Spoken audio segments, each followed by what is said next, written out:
Welcome to Storybrooke Kids Stories, where every story is an adventure filled with positivity, kindness, and big dreams. Here, we share fun and inspiring tales to help young hearts grow, learn, and feel encouraged. All of our stories have two versions, one for daytime enjoyment and a quieter version for bedtime. If you love these uplifting stories, make sure to like this video and subscribe to the channel. And don't forget to hit the bell icon so you never miss a new story. Thanks for being part of the Storybrooke Kids Stories family. Let's spread kindness together, one story at a time.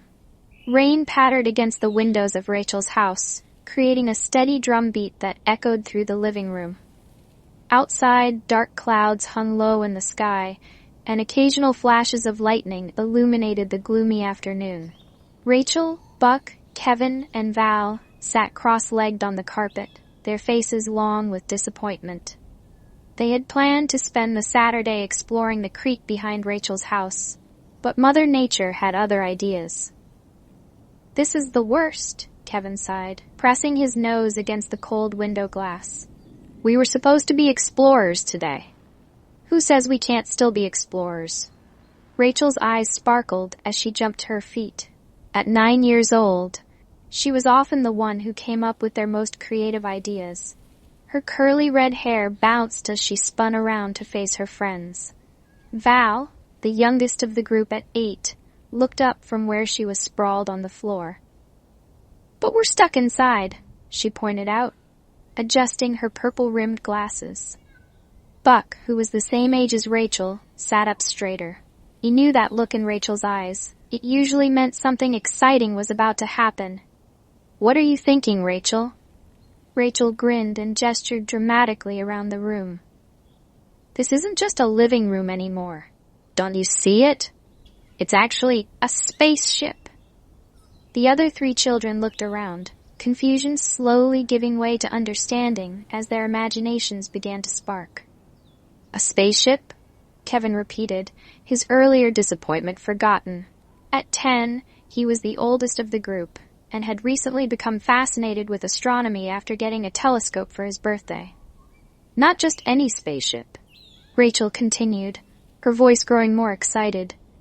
"It's the most advanced rocket ever built, and we're not just explorers anymore, we're astronauts. And we're going to Mars." The transformation was immediate. What had moments ago been just a regular living room suddenly became something entirely different through the lens of their collective imagination.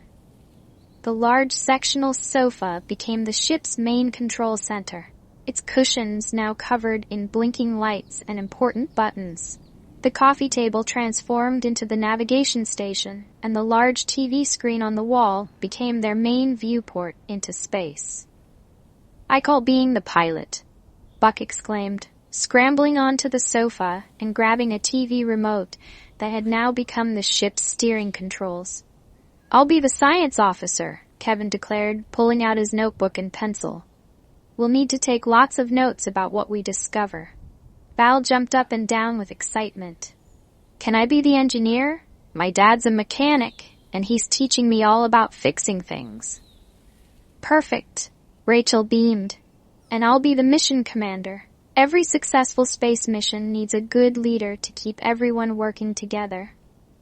They spent the next few minutes arranging the room to better suit their needs.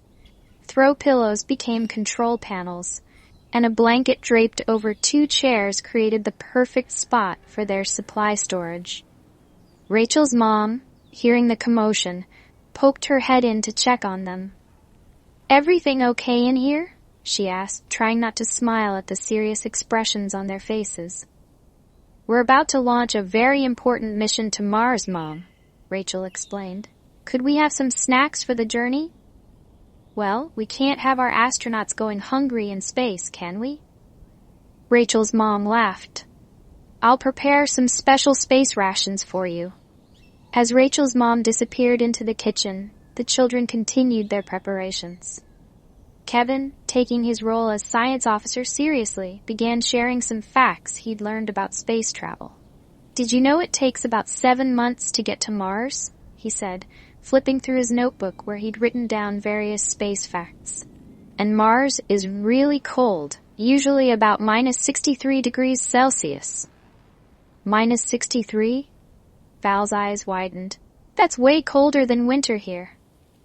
We'll need our special spacesuits, Rachel declared. Good thing we packed them. She mimed putting on a bulky suit and helmet, and the others followed suit, carefully checking each other's imaginary equipment. Buck, seated at the controls, began the pre-launch sequence. Mission Control, this is the Rainy Day rocket. All systems are go for launch. Beginning countdown. The children joined in the countdown together. 10, 9, 8, 7, 6, 5, 3, 2, 1. Blast off. They all made whooshing noises as they pretended to feel the tremendous force of the rocket engines pushing them back into their seats. The rain outside added to the atmosphere, sounding like the roar of powerful rockets. We're entering the atmosphere, Buck called out, making the remote control shake in his hands. Hold on tight. Val gripped the arms of her chair. The engines are running at full power, Commander. Everything's in the green. Excellent work, crew, Rachel said, doing her best to sound like the commanders she'd seen in space movies. Kevin, what's our trajectory looking like? Kevin consulted his notebook seriously. According to my calculations, we'll break through the Earth's atmosphere in exactly 1 minute. Then we'll need to adjust our course for Mars. The children continued to shake and rumble in their seats until Buck finally announced, "We've cleared the atmosphere. We're in space." They all let out a collective sigh of relief and relaxed in their seats. Rachel's mom returned with a tray of space rations, cheese and crackers, apple slices, and juice boxes with special straws for zero gravity. "Thank you, ground support," Rachel said formally, accepting the tray. "This will help keep our crew's energy up for the long journey ahead." As they enjoyed their snacks, Kevin shared more facts about space travel. In space, there's no gravity, so everything floats. Astronauts have to strap themselves down while they sleep, and they eat special food that won't make crumbs because the crumbs would float everywhere. "That's why these juice boxes are perfect," Val noted, demonstrating how to drink carefully from the straw. No spills and zero gravity. Suddenly, a particularly loud crack of thunder made them all jump. "Space debris," Buck shouted, gripping his controls tighter. "We're entering an asteroid field." Rachel immediately took charge. "Val, check our shields." "Kevin, scan for the safest route through." "Buck, be ready to maneuver." The children worked together seamlessly, each playing their part in navigating their imaginary spacecraft through the dangerous asteroid field. Val reported on shield strength, Kevin calculated safe passages, and Buck piloted them through the danger with careful precision. "Left. No, your other left," Kevin called out, watching the asteroids through their makeshift viewport. "I know what I'm doing," Buck replied, making exaggerated steering motions with the remote control. "Shield power at 70%, Val announced, monitoring her imaginary instruments. "We can make it." Rachel kept everyone focused and working together. "Buck, follow Kevin's directions. Val, redirect power to the forward shields. We can do this, team." After several tense minutes of dodging and weaving through the asteroid field, they finally emerged safely on the other side. They celebrated their teamwork with high fives all around. "Great job, everyone," Rachel praised. "That could have been really dangerous, but we worked together and made it through."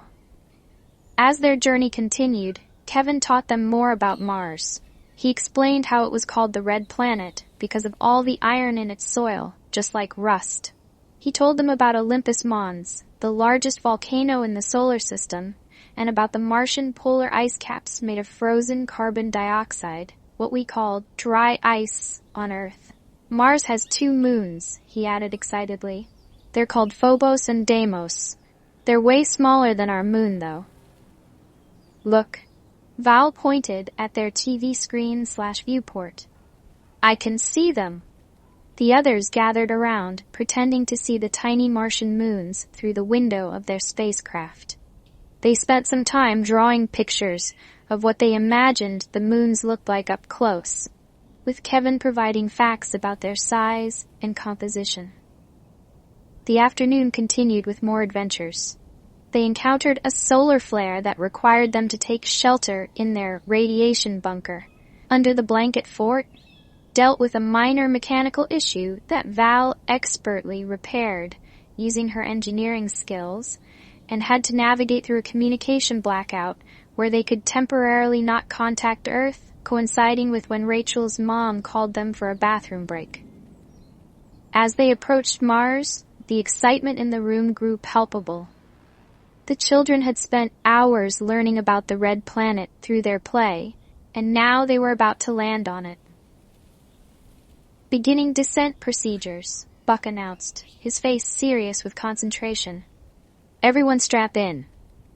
"Activating landing gear," Val reported, making mechanical noises as she pretended to flip switches and press buttons. "Surface temperature reading at -63°C, Kevin reminded them.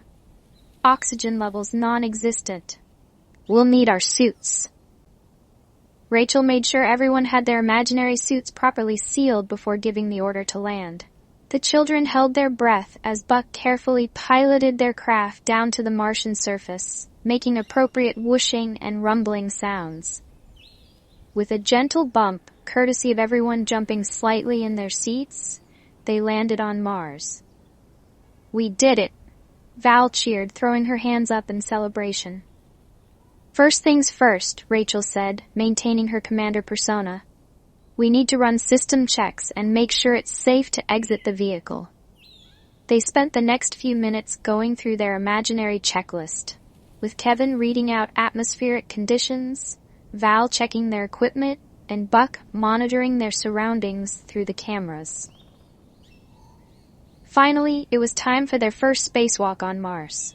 They lined up by the airlock, the space between the sofa and the wall, and Rachel addressed her crew.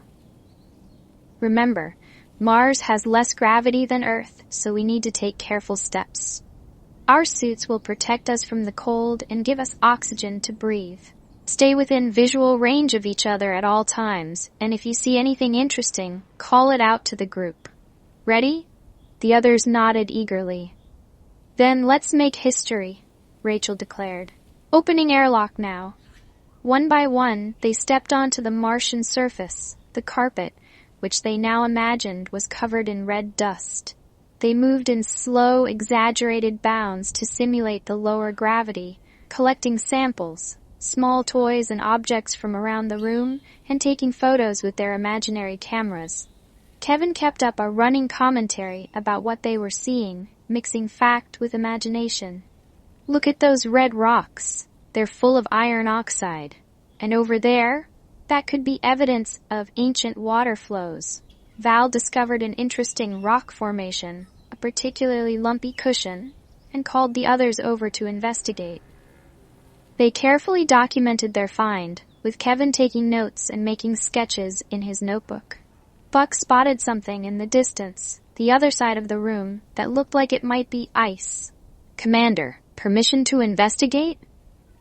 "Granted," Rachel replied, "but be careful, and keep your radio contact open." As Buck bounced over to examine the ice deposit, the others continued their exploration. Val used her engineering knowledge to set up a pretend weather monitoring station, while Kevin collected soil samples and Rachel mapped out their surroundings. The afternoon wore on, and their exploration of Mars continued.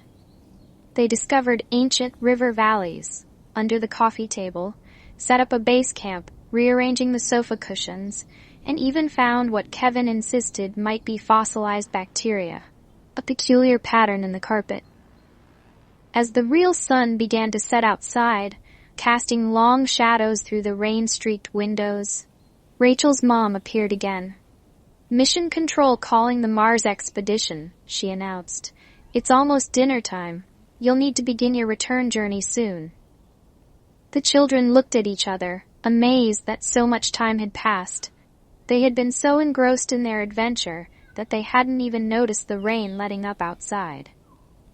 "Roger that, Mission Control," Rachel replied. "Crew, Let's pack up our samples and prepare for departure. They carefully stored their specimens, returning all the toys and cushions to their proper places, took final photographs of their landing site, and made their way back to their spacecraft. The return journey was filled with excited chatter about everything they had discovered and learned. Kevin shared more facts about Mars, while the others added their own observations from their expedition. Val had drawn detailed diagrams of their base camp, Buck had created a map of their exploration route, and Rachel had written down their mission log. As they approached Earth, Buck guided their craft skillfully through re-entry. The rain had stopped completely by now, and the setting sun painted the sky in beautiful oranges and pinks. Landing gear deployed, Val announced as they made their final approach. All systems normal, Kevin confirmed, checking his notes one last time. With another gentle bump, they landed safely back on Earth. As they removed their imaginary spacesuits and stepped out of their rocket ship, Rachel's living room slowly transformed back to normal. But something had changed. They had all learned so much about space, about Mars, and about working together as a team. That was the best rainy day ever, Val declared, giving Rachel a hug. We should do this again. Buck agreed enthusiastically. Maybe next time we can go to Venus, or Jupiter, or Saturn. I learned more about Mars today than I ever did from my books, Kevin admitted, carefully putting away his notebook full of drawings and notes. Rachel looked around at her friends with pride. We make a pretty good crew, don't we? And you know what? We didn't even need to go outside to have an adventure. As Rachel's mom called them for dinner, the four friends shared knowing smiles. They had traveled millions of miles, faced dangerous challenges, made amazing discoveries, and done it all without leaving the living room. More importantly, they had done it together, each contributing their own special skills and knowledge to make the mission a success. That night, as they all headed home, except Rachel, of course, they couldn't wait to tell their families about their incredible journey to Mars. And even though they knew it had all been pretend, somehow it felt real. Because the best adventures are the ones you share with your friends, even on a rainy day. The next time they met, Kevin brought his telescope, and they spent the evening looking at the real Mars in the night sky. It was just a small red dot among the stars, but to them, it was so much more. It was a place they had visited in their imagination, a world they had explored together, and a reminder that with a little creativity and a lot of friendship, any rainy day could become an amazing adventure. And as for their rocket ship, well, it was still there in Rachel's living room, disguised as an ordinary sofa, ready and waiting for their next mission into space. The end.